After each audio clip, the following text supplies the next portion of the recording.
करंथियो 15:58 से लिया था कि पौलुस कहते हैं प्रभु और हे प्रियो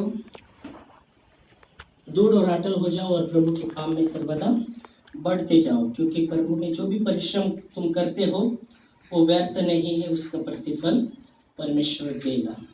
तो परिश्रम क्या है वो बता रहा था। परिश्रम और किसके लिए करना है परिश्रम, क्योंकि सुबह बता रहा था। और आज का विषय मेरा प्रभु की सेवा के विषय में आज हम देखेंगे। तो खास करके सुबह मैंने बताया, कभी बताऊंगा उसके विषय में। तो सुबह का वचन वो था। तो प्रभु की सेवा के विषय में जब हम देखते हैं तो आते हैं वचन इब्रानियों उसके 9वां अध्याय और 11 से 17 वचन हम देखेंगे इस समय। इब्रानियों का 9वां अध्याय 11 से 17 वचन।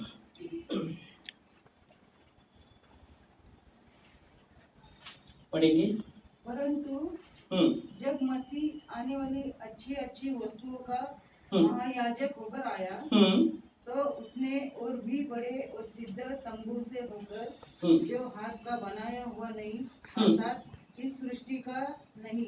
हाँ, तो यहाँ पहले कहते हैं परंतु जब मसीह आने वाली अच्छी अच्छी वस्तु का महायाजक होकर आया तो उसने और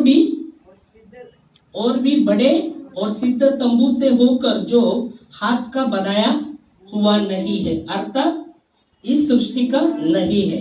फिर आगे और बकरों और बछड़ों के लहू के द्वारा नहीं, बकरों और बछड़ों के लहू के द्वारा नहीं, पर अपने ही लहू के द्वारा, बकरों और बछड़ों के लहू के द्वारा नहीं, पर अपने ही लहू के द्वारा एक ही बार पवित्र स्थान में प्रवेश किया और अनंत छुटकारा प्राप्त किया। सबके लिए अनंत छुटकारा उसने प्राप्त किया। फिर आगे क्योंकि जब बकरों और बैलों का लहू और कलोर की राख का अपवित्र लोगों पर छिड़काना जाना शरीर की शुद्धता के लिए उन्हें पवित्र करता है। शरीर की शुद्धता के लिए उस समय वो पवित्र किया जाता था। जो बकरों का, बैलों का और क्या बोला कलोरों का राख के विषय में वो अपवित्र लोगों पर जब वो लगाया जाता था, छिड़काया जाता था, तो शरीर की शुद्धता के लिए पवित्र करता था। फिर आगे फिर वो कहता है कि तो वो उस समय वो ऐसा करते थे, शरीर की शुद्धता के लिए पवित्र करते थे। पर यहाँ कहा गया तो मसीह का लहू जिसने अपने आप को सनातन आत्मा के द्वारा परमेश्वर के सामने निर्दोष चढ़ाया। आमेन, प्रेज़ द लॉर्ड। यीशु मसीह ने सनातन आत्मा के द्वारा पिता के सामने अपना लहू निर्दोष चढ़ाया। Praise the Lord, hallelujah. Yeshu Masih का लहू पवित्र है, यीशु मसीह का लहू शुद्ध है। आमेन। और बाइबल कहती है वही पापों के लिए प्रायश्चित है। 1 यूहन्ना 2:2 में लिखा गया है वही पापों के लिए प्रायश्चित है। सिर्फ हमारे नहीं, संसार के हर एक व्यक्ति के पापों के लिए वही प्रायश्चित है। 1 यूहन्ना 2:2 पढ़ सकते हैं। और वही हमारे पापों का प्रायश्चित है, वही हमारे पापों का प्रायश्चित है। और केवल हमारे ही नहीं सारे जगत में जो लोग रहते हैं सबके पापों के लिए यीशु मसीह का लहू ही प्रायश्चित है। बाकी लहू और कोई नहीं कहा गया। यीशु मसीह के लहू में ही वो प्रायश्चित है, पापों की क्षमा है। और कहता है सिर्फ हमारे लिए नहीं, संसार के हर एक व्यक्ति के लिए उसका ही लहू प्रायश्चित है। Praise the Lord. और यह वचन कहता है यीशु मसीह ने वो सनातन आत्मा के द्वारा पिता के सामने अपना लहू निर्दोष चढ़ाया। आमीन, आमीन। और बाइबल कहती है वही हमारे लिए पापों के लिए प्रायश्चित है, और हमारे लिए नहीं पर संसार के हर एक व्यक्ति के पापों के लिए वही प्रायश्चित है। आमीन, हालेलुया। फिर आगे पढ़िए। तुम्हारे विवेक को मरे हुए कामों से क्यों न शुद्ध करे। तुम्हारे मेरे विवेक को मरे हुए कामों से क्यों न शुद्ध करे, ताकि तुम जीवित परमेश्वर की सेवा करो। तुम्हारे मेरे विवेक को मरे हुए कामों से क्यों न शुद्ध करे। है ना। बाइबल कहती है जब यीशु मसीह तीसरे दिन जी उठा, माता मरियम मगदाली उस कब्र में जब गए यीशु मसीह के शरीर को ढूंढने के लिए, वह वचन कहता है स्वर्गदूत प्रकट हुए और कहते हैं तुम जीवित का शोध मृत्यु में क्यों करते हो, मृत्यु में क्यों कर रहे हो, वो जीवित है। उसने क्या कहा, आमेन, हालेलुया। बाइबल कहती वही यहाँ वचन कहता है हमारे मरे हुए विवेक को विशेष करके क्यों शुद्ध ना करे। मरा हुआ विवेक है ना, मरे हुए क्या बोल रहे, फिर से पढ़ो वचन, तुम्हारे विवेक के विषय में, तुम्हारे हमारे विवेक को हाँ मरे हुए कामों से, मरे हुए कामों से, मरे हुए काम, मरे हुए काम आज हो सकता है मरे हुए काम। बाइबल कहते हैं शरीर के काम प्रगट है, शरीर के काम प्रगट है, अर्थात वहां कहा गया है उसमें बहुत सी बातें, गलती 5:19 में लिखा गया है शरीर के काम प्रगट है और ऐसे ऐसे काम करने वाले परमेश्वर के राज्य में प्रवेश नहीं करेंगे। पर बाइबल कहती आत्मा का फल प्रेम, आनंद, शांति, भलाई, नम्रता, धीरज, कृपा, संयम, इसके विषय में कोई व्यवस्था नहीं है। Hallelujah, praise Lord. तो यहाँ हम देखते हैं मरे हुए काम जो गलती 5:19 में लिखे गए हैं, 19-20 में वो मरे हुए काम। तो वचन कहता है कि तुम्हारे विवेक को मरे हुए काम से क्यों न शुद्ध करे, ताकि तुम जीवित परमेश्वर की क्या करो, सेवा करो। आमेन, हालेलुया, जीवित परमेश्वर की तुम सेवा करो। Praise Lord, hallelujah. तो यहाँ हम देखते हैं सेवा के विषय में। ओके, हम आएंगे सब उठे, फिर हम आते हैं 1 Thessalonians, 1 Thessalonians पहला अध्याय 9 वचन, 1 Thessalonians पहला अध्याय 9 वचन, जल्दी जल्दी निकालना।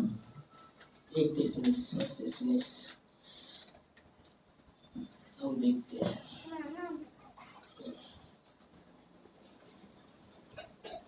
क्योंकि वे आप ही 1 Thessalonians 1:9, हाँ, क्योंकि वे आप ही हमारे विषय में बताते हैं, क्योंकि वो आप ही हमारे विषय में बताते हैं कि तुम्हारे पास हमारा आना कैसा हुआ। हाँ, पौलुस कहता है कि वो आप ही हमारे विषय में बताते हैं तुम्हारे पास हमारा आना कैसा हुआ, पूर्ण, और तुम कैसे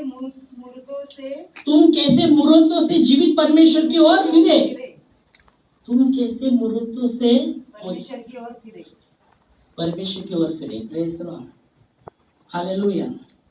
जो मरे हुए काम थे उसमें मूर्त पूजा भी आता है, तो उससे तुम जीवित, तुम्हारे पास हमारा आना कैसा हुआ है वो आप ही बताते कि तुम मुर्दों से जीवित परमेश्वर के पास कैसे फिरे, फिर आगे, ताकि जीवित और सच्चे परमेश्वर की सेवा करो, ताकि जीवित और सच्चे परमेश्वर की सेवा करो। आमेन, ताकि जीवित जो परमेश्वर है, जो सच्चा परमेश्वर है, उसकी तुम सेवा करो। आमीन, हालेलुया, प्रेज लॉर्ड। फिर हम आते हैं वापस 15 वचन में, इब्रानियों की किताब 9 अध्याय 14 तक पढ़ा, 15 भी हम आएंगे। इसी कारण ओके, नई आज्ञा का मध्यस्थ है। हाँ, इसी कारण वो नई वाचा का मध्यस्थ है। इसी कारण वो नए वाचा का मध्यस्थ है। किसी के बारे में बताया, यीशु मसीह के बारे में, क्योंकि उसने सनातन आत्मा के द्वारा पिता के सामने अपना निर्दोष लहू बहाया, ताकि हम हमारा मरे हुए जो विवेक है, मरे हुए काम से क्यों शुद्ध ना हो, ताकि जीवित परमेश्वर की हम सेवा करें। फिर 15 वचन में वो कहता है कि वही इसी कारण वो नई वाचा का मध्यस्थी है। Praise Lord, praise Lord. नई वाचा, यीशु मसीह ने कहा, आज जैसा प्रभु भोज है, यीशु ने कहा मेरा जो लहू है वो नया करार का लहू है। आमीन, नया करार में वाचा, नया वाचा का लहू है। और यहाँ वचन कहता है इसमें वही मध्यस्थी है, और वो नया वाचा का क्या है, इस कारण वो नई वाचा का मध्यस्थ है, वो नया वाचा का मध्यस्थी है। Praise Lord. आगे, ताकि उसके मृत्यु के द्वारा जो पहली वाचा के समय के अपराधों से छुटकारा के लिए हुई। हाँ, हुई थी। बुलाए हुए लोग प्रतिज्ञा के अनुसार बुलाए हुए लोग प्रतिज्ञा के अनुसार अनंत मीराज को प्राप्त करें। अनंत मिराज को प्राप्त करे। Praise Lord. अनंत मिराज को प्राप्त करे यीशु मसीह के द्वारा।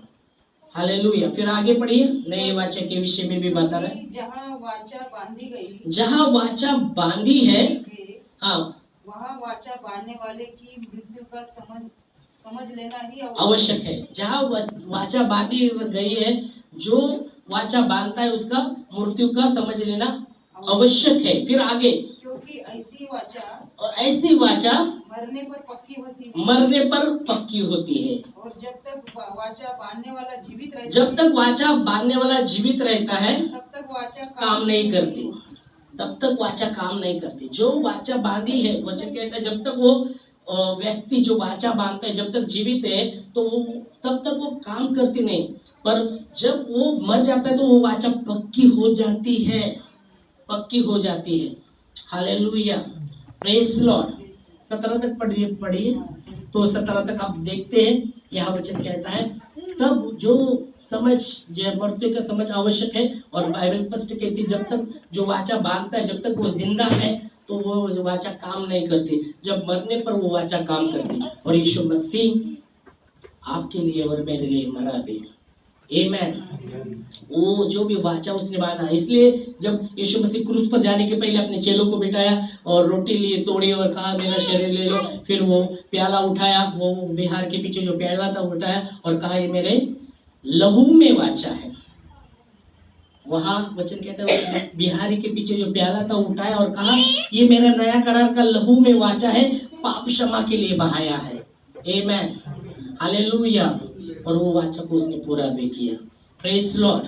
ताकि हम जीवित परमेश्वर की सेवा करें। आमेन। आमेन। तो धन्यवाद देंगे इस वचन के लिए। और इस समय हम प्रार्थना भी करेंगे और प्रभु भोज में भी भाग लेंगे।